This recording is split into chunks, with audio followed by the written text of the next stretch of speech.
Myntri katna taxation jongka sarkar jala ujem ke sangma hakasngi baar ula pyntip baka sarkar kala donmenta hakajing penkre ya ka draft ordinance na ka ban pyndam no ya ka megale regulation of gaming act arja arfwe habakren bat kilat pathai khubor Myntri ula ongru baka jing pyndam ya ka an ka bala don lupa ka kham kelain lada yanujor bat ka jingwan ra da ka act ka betumai lani ka ordinance kumta ula ong bade nakani ka daw ki hab ban le sani bat suki khnang bakan long ka bapura.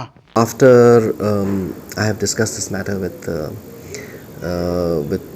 my senior colleagues and also with the Honorable CM, I have initiated the process also, and today the department is in the process of preparing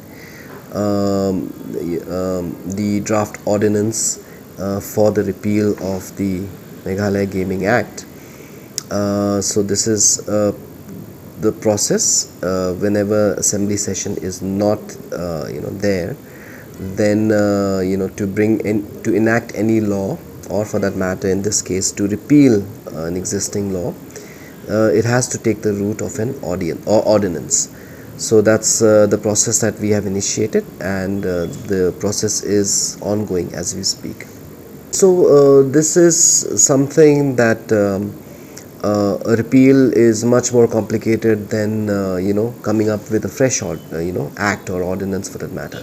So we are doing due diligence, because once we repeal, we do not want any kind of legal wrangles or legal hassles. So we are making sure that we do everything in a very, very organized and systematic manner.